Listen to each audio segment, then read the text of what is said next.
안녕하십니까. 안중근 목사입니다. 오늘은 예레미야 29장 4절에서 11절 말씀을 읽고 작성했던 설교 말씀을 나누려고 합니다. 제목은 우리의 희망은 어디에 있는가 입니다. 먼저 본문을 읽어드리겠습니다. 만군의 여호와 이스라엘의 하나님께서 예루살렘에서 바벨론으로 사로잡혀 가게 한 모든 포로에게 이와 같이 말씀하시니라.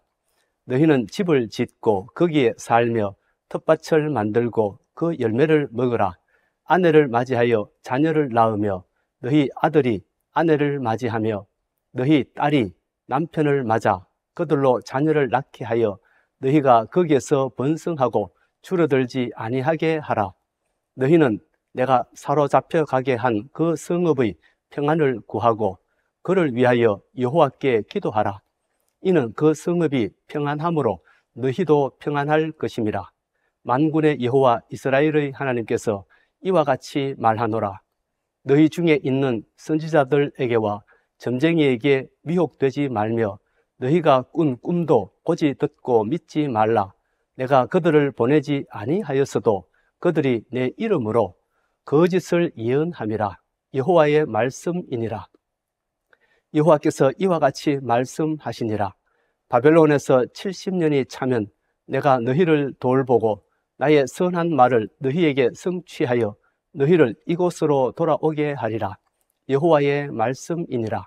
너희를 향한 나의 생각을 내가 아나니 평안이요 재앙이 아니니라. 너희에게 미래와 희망을 주는 것이니라. 기원전 605년에 바벨론이 남유다로 쳐들어왔습니다.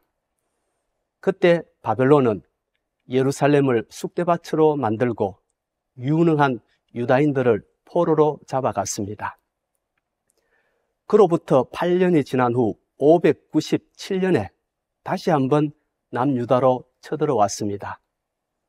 그리고 또다시 유능한 유다인들을 포로로 잡아갔습니다. 그러다 보니 남유다 백성은 둘로 갈라졌습니다. 하나는 바벨론의 포로로 끌려간 유다인들이었고 다른 하나는 예루살렘에 남아있는 유다인들이었습니다. 나라가 아직 완전히 망하지 않은 상태에서 남유다 백성은 둘로 갈라졌습니다. 그때 남유다에는 여러 명의 예언자들이 활동했는데 그 중에 대표적인 예언자가 예레미야와 하나냐였습니다. 예언자란 자기 시대의 이스라엘 백성에게 하나님의 말씀을 전달하는 사람인데 어떻게 된 셈인지 이 두 사람의 메시지는 전혀 달랐습니다. 먼저 예레미야 선지자의 메시지를 봅시다. 예레미야가 예루살렘에 남아있는 시드기야 왕과 유다 백성에게 전한 메시지는 한마디로 침략자인 바벨론 왕 느부갓네살을 섬겨야 한다는 것이었습니다. 예레미야 27장 12절 말씀입니다. 내가 이 모든 말씀대로 유다의 왕 시드기야에게 전하여 이르되 왕과 백성은 바벨론 왕의 멍에를 목에 메고 그와 그의 백성을 섬기소서 그리하면 사실이라. 예레미야는 하나님께서 이 세상의 모든 땅을 바벨론의 왕 느부갓네살의 손에 주었고 또 덜 짐승들까지 그에게 주었기 때문에 모든 나라들은 느부갓네살을 섬겨야 한다고 했습니다. 그것도 하루 이틀이 아니라 70년 동안 섬겨야 한다고 했습니다. 만약 유다 백성이 하나님의 말씀을 듣지 않고 바벨론의 왕 느부갓네살을 섬기지 않으면 칼과 기근과 전염병으로 말미암아 멸망당하게 될 것이라고 경고했습니다. 그리고 예레미야는 바벨론의 포로로 끌려간 유다 백성에게도 이와 비슷한 말씀을 전했습니다. 오늘 본문 말씀에 보면 포로로 끌려간 유다인들이 고국으로 돌아오려면 70년 정도 지나야 하니까 빨리 돌아올 생각을 하지 말고 그곳에서 집을 짓고 텃밭을 만들어 먹을 것을 해결해야 한다고 했습니다. 그리고 그곳에서 시집 장가 가서 자식을 낳아 기르고 바벨론이 평안하도록 기도해야 한다고 했습니다. 여러분은 어떻게 생각하십니까? 예레미야가 전한 이 말씀이 과연 하나님의 말씀이 맞는지 의심이 들지 않습니까? 어떻게 자기 나라에 쳐들어와서 자기 민족을 죽이고 자기 가족을 죽인 철천지 원수를 위해 기도하라고 말할 수 있습니까? 어떻게 모든 것을 빼앗기고 짐승처럼 끌려간 자기 동포에게 돌아올 생각하지 말고 그곳에서 터잡고 살라고 말할 수 있습니까? 그리고 이것이 어떻게 재앙의 메시지가 아니고 평안의 메시지라 할 수 있습니까? 절망의 메시지가 아니라 희망의 메시지라 할 수 있습니까? 유다 백성이 보았을 때 예레미야의 말씀은 하나님의 종이 주는 말씀이 아니라 바벨론의 앞잡이가 주는 말처럼 들렸습니다. 희망을 주는 것이 아니라 희망을 끊기 위한 말처럼 들렸습니다. 오매불망 조국으로 돌아올 꿈을 꾸고 있는 포로들에게 조국으로 돌아올 생각을 하지 말고 그저 바벨론 땅에서 푹 썩으라는 것이 어떻게 희망이 될 수 있습니까? 그에 비해 하나냐의 예언은 정말 희망을 주는 말씀이었습니다. 예레미야 28장에 보면 하나냐가 남유다 백성을 향해 이렇게 예언했습니다. 여호와께서 이와 같이 말씀하시니라. 내가 2년 안에 모든 민족의 목에서 바벨론의 왕 느부갓네살의 멍에를 이와 같이 꺾어 버리리라 하셨느니라. 예레미야 선지자는 바벨론 왕 느부갓네살을 섬겨야 한다는 것을 상징적으로 보여주기 위해 자신의 목에 멍에를 메고 말씀을 선포했습니다. 멍에가 무엇인지 다 아시죠? 소가 수레나 쟁기를 끌 수 있도록 소의 목에 얹는 구부러진 막대기를 말합니다. 예레미야 선지자는 그런 멍에를 메고 말씀을 선포했습니다. 이렇게 바벨론 왕의 멍에를 메고 살아가는 것이 하나님의 뜻이라는 것을 보여주기 위함이었던 것이지요. 그런데 하나냐 선지자가 그것을 보다 못해 예레미야의 목에서 그 멍에를 벗기고 꺾어버렸습니다. 꺾었다는 것은 부수었다는 것이지요. 그러면서 이렇게 예언했습니다. 하나님께서 2년 안에 바벨론 왕이 지워놓은 모든 멍에를 이렇게 빼앗아 꺾어버리실 것이다. 여러분, 누구의 예언이 바벨론 땅에 포로로 끌려와 비참하게 살고 있는 유다 백성에게 평안과 희망을 주는 예언입니까? 누구의 메시지가 절망과 고통 가운데 있는 유다 백성에게 평안과 희망을 주는 메시지입니까?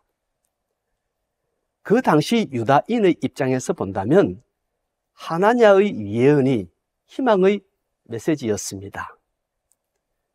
예레미야의 메시지는 희망의 메시지가 아니라 절망의 메시지였고 하나님의 말씀이 아니라 바벨론 신 마르둑의 말처럼 들렸습니다.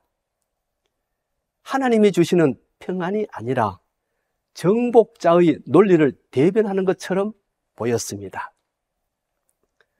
바벨론의 포로로 끌려갔던 사람들은 예레미야의 메시지를 듣고 견딜 수가 없었습니다.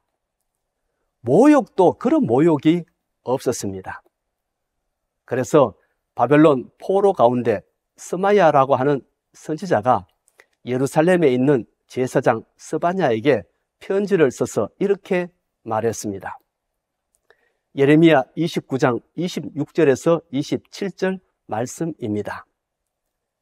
여호와께서 너를 제사장 여호야다를 대신하여 제사장을 삼아 여호와의 성전 감독자로 세우심은 모든 미친 자와 선지자 노릇을 하는 자들을 목에 씌우는 나무 고랑과 목에 씌우는 쇠 고랑을 채우게 하심이오늘 이제 네가 어찌하여 너희 중에 선지자 노릇을 하는 아나돗 사람 예레미야를 책망하지 아니하느냐.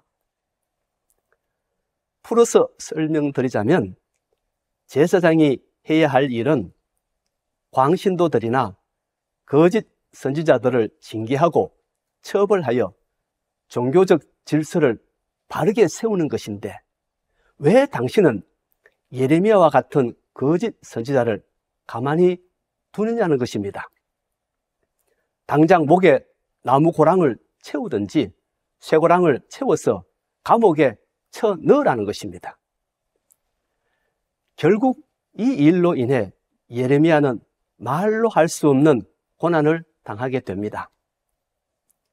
입 있는 사람들은 다 예레미야를 비난하고 조롱합니다. 오죽했으면 예레미야가 주님의 말씀 때문에 나는 날마다 치욕과 모욕거리가 됩니다. 그렇게 탄식했겠습니까? 오죽했으면 이제는 주님을 말하지 않겠다. 다시는 주님의 이름으로 외치지 않겠다. 그렇게 결심했겠습니까? 우리가 예레미야 선지자를 가리켜 눈물의 선지자라고 하는 이유가 바로 여기에 있습니다. 여러분들의 생각에는 누구의 예언이 희망의 메시지였다고 생각하십니까?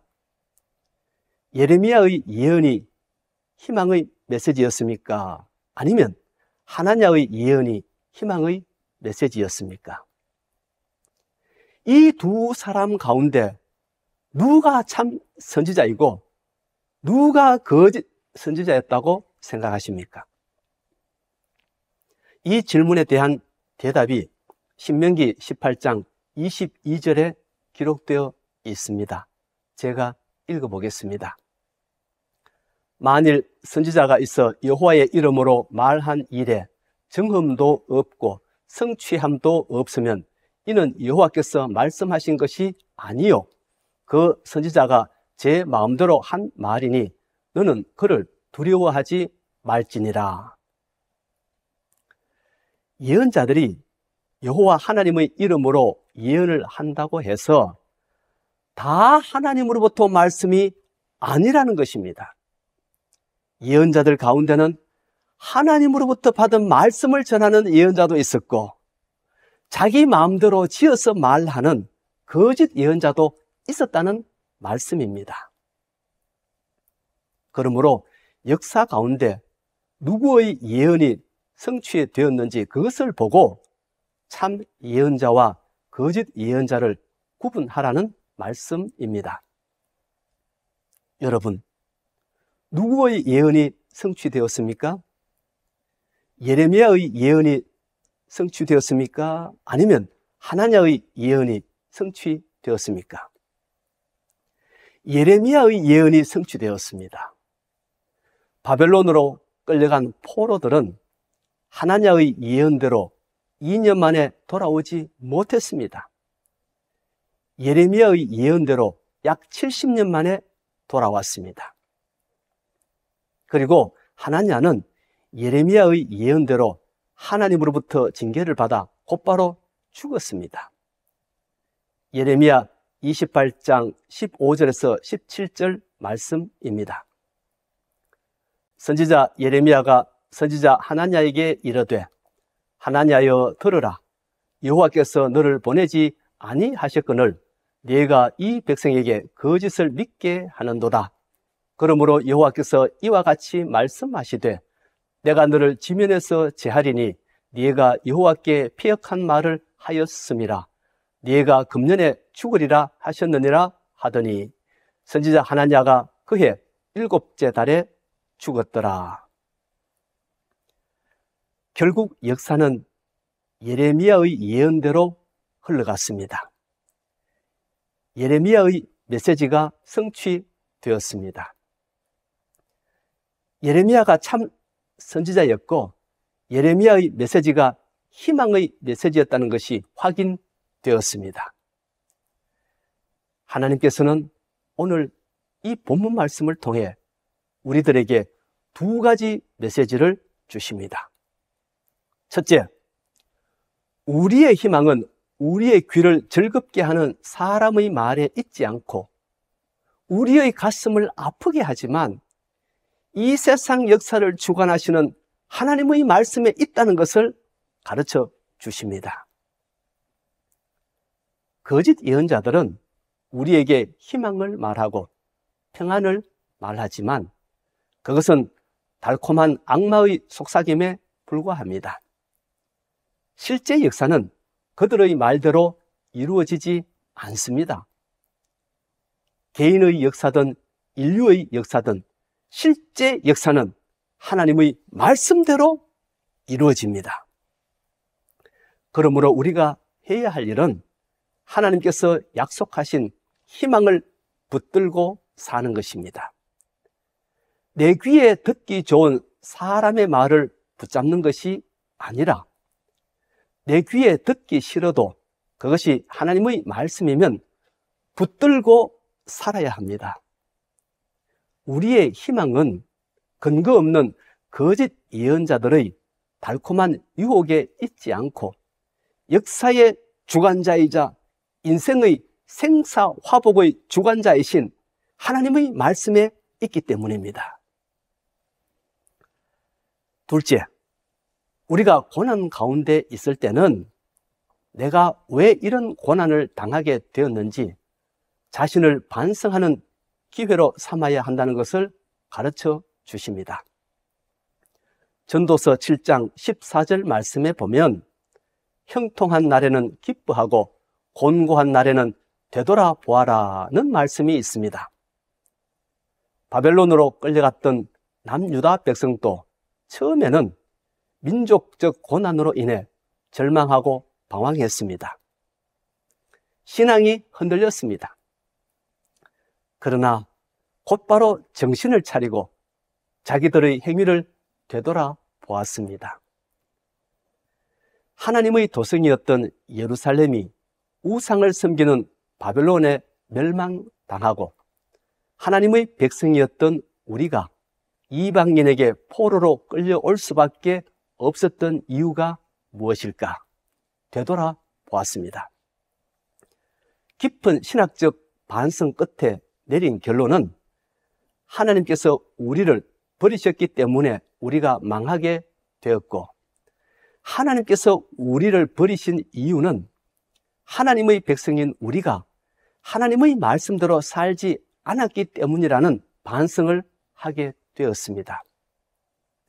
그래서 바벨론에 포로로 끌려간 남유다 백성은 하나님의 말씀대로 살기 위해 흩어져 있던 하나님의 말씀들을 모아서 기록하기 시작했습니다.